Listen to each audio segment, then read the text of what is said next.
Hey everybody, welcome to Art Traffic. Let's get going.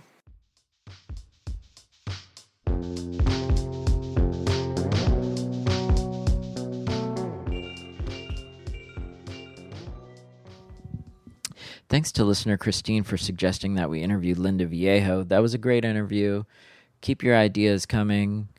Remember to contact us at arttrafficpodcast@gmail.com. That's arttrafficpodcast@gmail.com.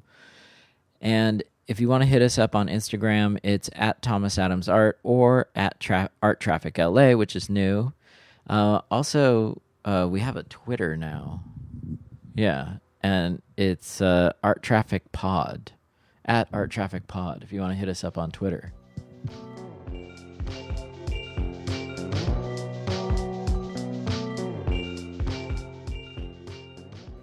Angels Gate Cultural Center is an art campus that's perched on top of the San Pedro Peninsula. Today I got to talk to Executive Director Amy Eriksen and Curator Marta Bell Wasserman. Enjoy the talk. So we're here at Angels Gate Cultural Center, and we're going to talk a little bit about Pacific Standard Time and what the tie-in is for Angels Gate, and so we're just going to have our guests introduce themselves right here. We have Amy, and Amy, if you want to just introduce yourself and tell us a little bit about you, and then we'll go on from there. Yes, I'm Amy Eriksen. I'm the Executive Director here at Angels Gate Cultural Center, and I have been in the arts or arts management. I actually started playing the cello when I was in third grade. So ever since then, knew I wanted to be in the arts and just had to figure out how that would become itself. And for the last 6 years, I've been up here at Angels Gate, both as a Director of Arts Education and more recently as the Director here at Angels Gate Cultural Center. And so how does Angels Gate work and function, and what does it provide for the arts community? And maybe if you give just like a little bit about the history. Sure. Well, if you look out the window, you can see 11 pretty amazing old historic barracks buildings. This used to be Fort MacArthur. This is the upper reservation of Fort MacArthur, and it was a fort starting in the early 1900s with World War I and growing through World War II, and then being decommissioned in the 50s, early 60s. And we were able to actually start becoming an art center in the late 70s. So when the city of LA Rec and Parks took over, they were able to use the space. When it was decommissioned for 15 years, it was just blank space. Nobody could come up here. It was closed off. But in the 70s, Rec and Parks started opening it up and trying to figure out what to do with the space. And some artists started getting in these buildings and really became an Occupy movement. They just did art here in the buildings, which I found amazing as a first story. Actually, this space that we're in now. I never knew that was the beginning at all. It's sort of like what happened to the downtown LA area, like after artists just started squatting. Yes, exactly. And that's exactly what was happening. Actually, the park ranger, his wife was an artist, and she said, she's a printmaker, actually. Two of these we're presses in the printmaking studio right now. Yeah, 2 presses in the studio were hers. She donated them to Angels Gate Cultural Center over the years, but she said, "Can I get in there and do some work?" And then all these walls went up because a friend wanted to do work, but next door, so they put up a wall, and then we have another studio. So each of our studios here is a little different sized, a little different amount of light, but really tells the story of how this place was built. And you have all kinds of different artists in here as well. Like, it just runs the gamut. Yeah, so our studio artist program is it's pretty strong at the moment. We have about 52 studio artists on campus in 50 studios, and we're able to bring in artists that do all kinds of different things. We have jewelers and welders and wood sculptors, and we also have our ceramicists and our watercolorists, but we have photographers on campus. Almost all the arts are somehow represented. You even have a musician or two. We do. You might have heard of him before. We have a few musicians up here. One of the great ones is Mike Watt from the Minutemen. From the Minutemen and the punk scene up here. But yeah, we have 3 or 4 great artists up here. They're in the kind of what used to be the latrines up here are the music studios. It's the prestigious place to be on campus. When you wander in their studios, you actually still see the toilets hanging out in their studios, which is hilarious. And that's the way we like it. Yeah, very punk. So, yes. And then, so studio artist isn't the only thing we do here.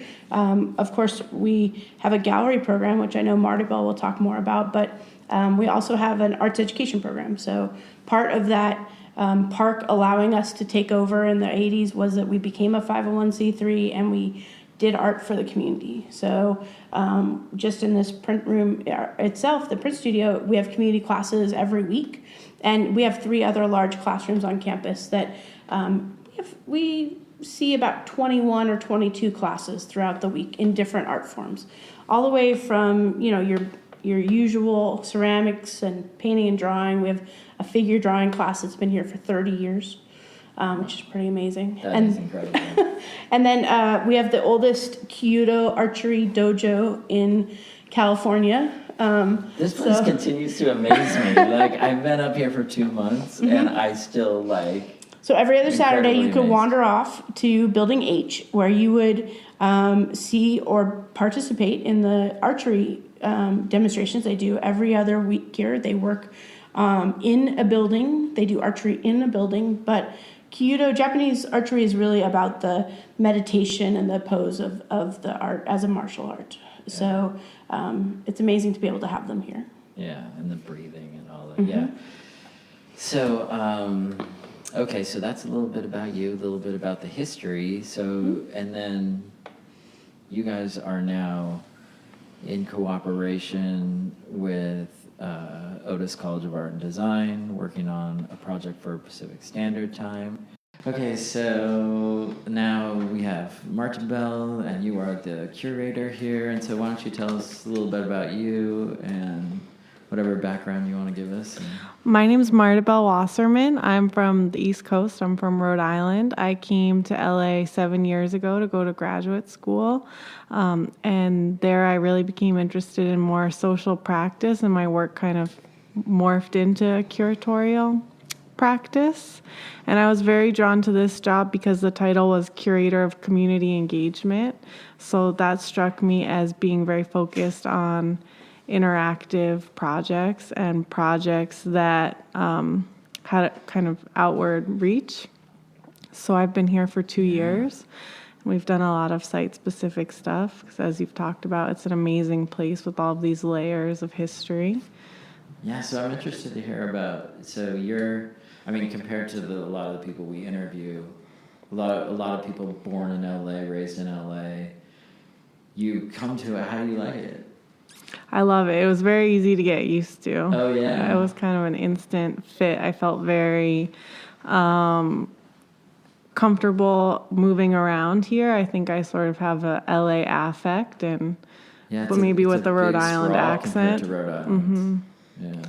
And I lived in Long Beach for 3 years, and I spent a lot of time in grad school walking on the beach and looking at the port and looking at the oil rigs and thinking about the sort of fantasy of California and the reality of this coastal California. And I think that really informed my thinking about this project and other projects we've done. Yeah, it's a lot more gritty than it's portrayed to be, isn't it?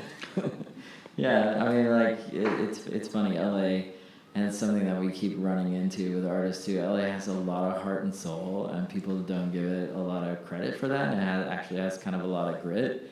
I think it's a little bit more film noir than Hollywood, if that makes sense. And that comes across to people, I think, right away. Yeah. And I think that's even more visible in San Pedro than in other parts of LA County. Yeah, because we have the ports here and the cranes and the bridges and the refineries and It's very much a working class town that brings their own culture to the space, but many cultures came here to do their work, and those are all represented in just one very small piece of LA. Yeah. Mm-hmm. Yeah. Okay, so what's the project that you guys are going to do with Otis College of Art and Design, and all that? Like, Well, with Otis, we kind of formed a regional hub called the South Bay Long Beach Hub. Given that there's so many large institutions participating in Pacific Standard Time, we met at one of these events and we started talking and figured we'd be stronger together. So we're combining marketing and an opening weekend, and there are 6 institutions participating. We'll have free shuttles from different spots in the hub, so you can take a bus from. so cool, I'm going. Yeah, so it's 2 Now that days. I know, I didn't know that either. I learned so much from this podcast. 2 days of free transportation between the 6 organizations participating, which are Angels Gate Cultural Center, Torrance Art Museum, the University Art Museum at Cal State Long Beach, ESMOA, El Segundo Museum of Art, Otis, and MOLA. Yeah, those are like all really, really great institutions too. So we've been working together for about a year, which has just been really wonderful to meet regularly with other people working at our institutions in our area. Marta Bell really put this together out of one of those first PST meetings, but I think we've all found that there's a kindred spirit between all of us. And so how can we, there was even at the last meeting last month, how do we do this again? How do we, bring this partnership and keep it moving forward to help each other? But also, we're all different parts of the Getty participation spectrum, right? Yeah. So as you know, they were able to fund some organizations. They brought others in as participating factors. And to be able to be a participating exhibition in the shows is great for Angels Gate. Because so many people don't even know where we are, right? Yeah. And but we're going to be the location, the site itself is, like you explained earlier, it's so full of history, and that's actually a part of this show that's going to be put together. I mean, we didn't even go into there's like the Korean bell that's out here, just out in front of us, and this actual location as like a lookout location, and they still actually do that here on the campus too. And it's just like, it's actually like a really significant prominence in the geography. very much so. Yeah. I think with having 11 organizations here, just in the park that we could work with, and that one you were just talking about, we have the Marine Exchange here in the park. They're the vessel traffic center for all of the boats that come in and out of the port that go through Angels Gate to go inside to the port, and it allows us a chance to really see the site in a very different way. I think Marta Bell's really used that kind of lookout idea to use that in her show this time, and the ways we're going to use all of the coastline here that'll be putting together. Yeah, so you guys have put a ton of work into this already. This has been like, it's got to be like at least a year long, maybe it's 2 years of work. It's been about 2 years, I would say. Of just like hammering away on it. How does it feel that it's like, it's coming, it's 3 really weeks away? close, right? Yeah. It's that crunch time. Yeah. So it doesn't feel, done yet because Right. we are working with all performance and installation based projects, and it's really wonderful because everyone's making original work. But I think there's going to be some surprises still for us as people actually come and install and use the space and do their interactive projects. We wanted to kind of leave it open in the sense that there is space for interaction and activation and engagement that is in some ways unpredictable. Yeah. This is some of the most programming we've done in the gallery in any of our shows. So there's a list of events that are happening, and each of those will be a way to interact with each of the artists' work. And so that kind of opportunity to change how it looks each time will be very exciting for us as a staff to be a part of that. So I know our audience is going to want to be a part of all of this and come and see it. And so where can they find out information? angelsgateart.org, and we have a full list of events. Okay. from September and like you were saying, through. free shuttles. Free shuttles, free performances. We even have some stuff that's not happening on Angels Gate campus on September 9th. Jimena Sarno is doing an interactive performance and installation at White Point Nature Preserve. Because she was drawn to a call that we put out for another project over a year ago, and she came up with something that was really beyond the scope of what we were working on. So we're like, let's do that for PST. So she's bringing the CL3A choir to White Point Nature Preserve, and it's actually a 45-minute hike to the it's called Battery 127. It's a missile defense bunk battery that was never used, but built after Pearl Harbor. And she'll be doing a performance there, and then that will be documented, and there'll be an installation using the same themes and images in the gallery. Wow. So this is going to be amazing. the audience can come and be a part of any of these pieces as we move through them. We're also having a dance workshop that also is a part of this piece that will also be documented in the show. But the whole idea of the hub weekend is to start it the weekend after the big PST opening. So we know lots of people want to go to Mocha and LACMA and all the big places on that first weekend. Well, we're your second destination. So the weekend of the 23rd and 24th, all 6 organizations will be open from 10 to 5. And they're all free. They're all free for the weekend. We made sure that that was a part of our opportunity. And that's something that Angels Gate Cultural Center really does across the board, as far as We're whether always free. it's an artist residency. They're very low cost.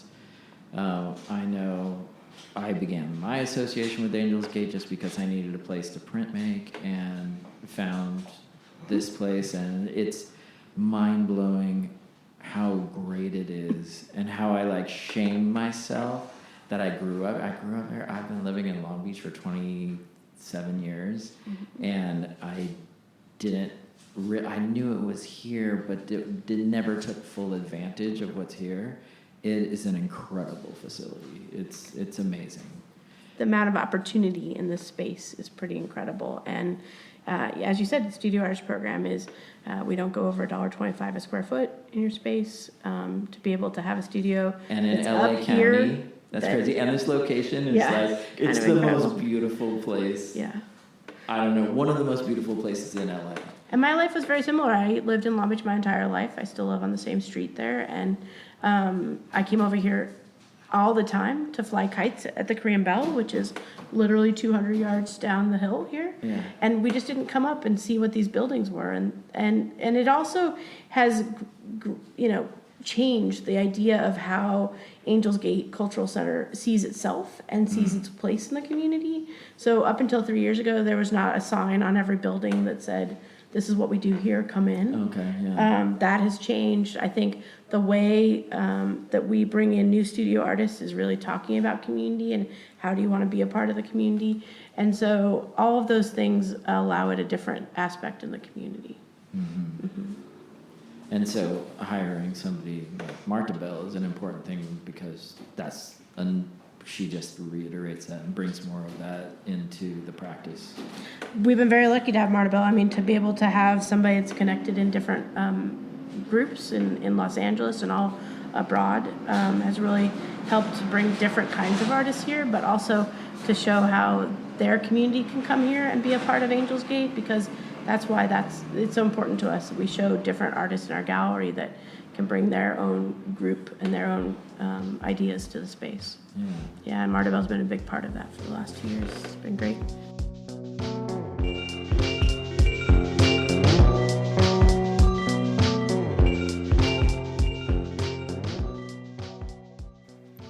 Okay, that was a lot of information that we just had in that conversation with Amy Eriksen and Marta Bell Wasserman.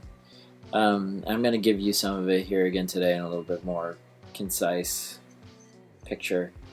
So all of those events, which are like an amazing amount of resources, I'm personally going to go September 23rd and 24th, because they have that free shuttle that weekend, and they'll take you to all of these events. But I'm going to read off the openings for you. I'm going to hit as many of these as I can, because it just sounds really interesting. And anybody who's never been out there to Angels Gate Cultural Center should really go seriously just for the view. And then the art's going to be pretty cool too. So here are the events. August 6th from 3:15 p.m. to 4:45 p.m. in Building H is going to be a movement workshop.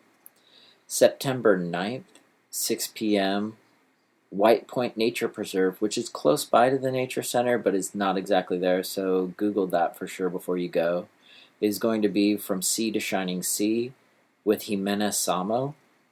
Then September 23rd and 24th, 10 a.m. to 5 p.m. is going to be that free shuttle weekend for the entire Coastal Border group of shows. Then October 7th at 7 p.m., Main Gallery 2 is going to be Paul Pescador film screening with a Q&A. October 21st at 6 p.m. at the Artillery Theater, Port Copa performance by Danny Nairman. October 29th, 11:15 a.m. to 1:45 p.m. in Building H is going to be another movement workshop with Mecca Vase Andrews. Then November 4th, 4 p.m. Campus Activation is going to be a dance performance by Mecca Vase Andrews and a choir performance by Jimena Sama. Then December 17th, from 1 to 4 p.m. in Building H, will be Sebastian Hernandez FTZ performance and the closing of the Coastal Border. So that's going to be shows going from August 6th all the way to December 17th. So it's a lot of stuff. It's going to be very interesting to see how it all comes out. But definitely check out Angels Gate Cultural Center and everything that they have going on, and the Pacific Standard Time shows, of which Coastal Borders is a part of, is the perfect time to do it. See you guys next week on Art Traffic.